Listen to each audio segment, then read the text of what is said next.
Spaghetti-O. What's going on here? Well, I just got done caulking my tub, cleaning it and everything, and I've got a whole video on that if you want to watch that, on how to properly caulk in a tub. I don't know what my exact title is, but I'm sure you'll find it. Okay, and now I decided, since I've got all my caulking out, I decided to go ahead and caulk my baseboards and stuff. And I cleaned these, and it has some old caulking down at the bottom before. And I went ahead and cleaned that all off, scraped it all off. Used my razor knife, my sheetrock knife. I used my razor blade, a sharp putty knife and all that, and I swept everything up. Now I want to go ahead and caulk that. And let's talk about this for a minute. Do you have baseboard in your bathroom, on your tile, your kitchen floor, your linoleum, over your linoleum, somewhere, some way? Does your baseboard look like this down at the bottom? And here I've got it over here. You can see it. It just doesn't look 100% finished, does it? I don't care how good of a painter you are or who painted this, it's not finished until you caulk that. And you know, I've seen places done differently. Sometimes they'll install the baseboard first and then they'll run the flooring up to it, like if you've got a tile floor or something. Sometimes they'll install the baseboard first and run it down, and then the tile goes up against it. But if you do something like that, usually what they do is they cut the tile a little bit short, so then when they grout everything in, you see a nice little grout line all the way around. Sometimes that doesn't, you know, if they don't cut the tile perfect, your grout line doesn't look right. Sometimes I've seen the baseboard kind of, or the tile butted up to the base, and then that doesn't, you know, it doesn't line up exactly, and somehow you've got to finish off the base. So what do? You put the baseboard over your flooring, or do you put it down first? It's a good question, because I don't care how tight of a floor. I saw where I tried to install a floating wood floor, you know, the fake wood floor panels, and I snapped it all together and did all that kind of stuff. And I thought, hey, I'll just put the baseboard over the top of that, push the baseboard down, and lo and behold, no matter what you do, all floors are not perfectly level, you know, and flat. You put a big piece of baseboard down there, and you'll have a bow somewhere in your floor, you'll have a dip in your floor, something like that. And if you got 4-inch, 5-inch tall baseboard, there's not enough flex in it to get those gaps out of there. So you always have a gap. A lot of people, what they do on a floor like that is they'll put a 1/4 round trim down at the bottom, like right down in there, and then you see that trim, and if you think, what's that for? How come they did that? Why didn't they just leave that off? Well, it's because floors never are perfectly flat. You know, if you didn't put that trim, you'd have to caulk it. You don't want to caulk on a wood floor because the floor is supposed to be free floating. And if you caulk that, then your floor could have a tendency to buckle if it moves, because it'll expand and contract, and it's designed for the floor to move back and forth, and that's why they put that little trim down there. But in a floor like this is wood floor tiles. It's a custom type architectural type floor. It's kind of hard, and it squares and stuff. This is not ever going to move around, and it's designed, when they put it down, they put it down. It's not going to move or anything.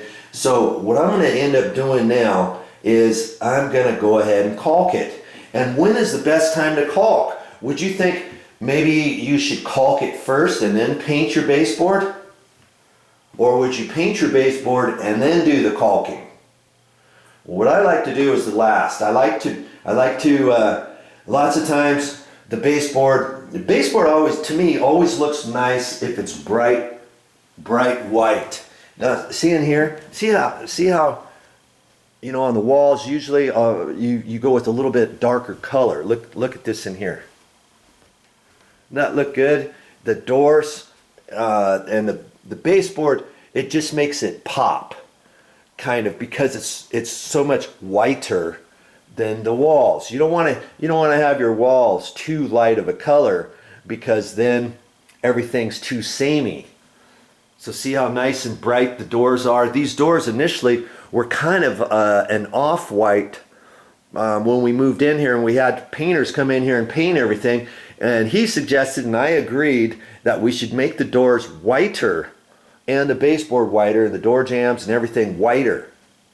And so that's what he did, and now it just makes it look so much better. So I've always, most of the time, I'll have baseboards painted white, and then I come back after everything's done and I can put caulking on there, and that's what I'm going to do. I'm going to use this white caulking Alex Plus 40-year. You don't have to use this. This is an all-purpose acrylic latex caulk plus silicone. It's got silicone in here.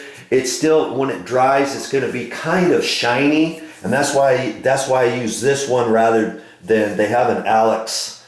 They have like an Alex Plus that's for painters caulking that doesn't necessarily have a silicone base to it. It's just more of a matte finish, and then when you paint, the paint goes over it nicer. But on this particular instance, I'm not going to do that. We're just going to use this as the finished material. So when we put it on there, now the baseboard is going to look nice and white. I'm not even going to go over the baseboard again to paint it or something over the caulking. It's too difficult. It's kind of difficult to do that because some of your caulking obviously will have a line and it's going to run on top of the floor.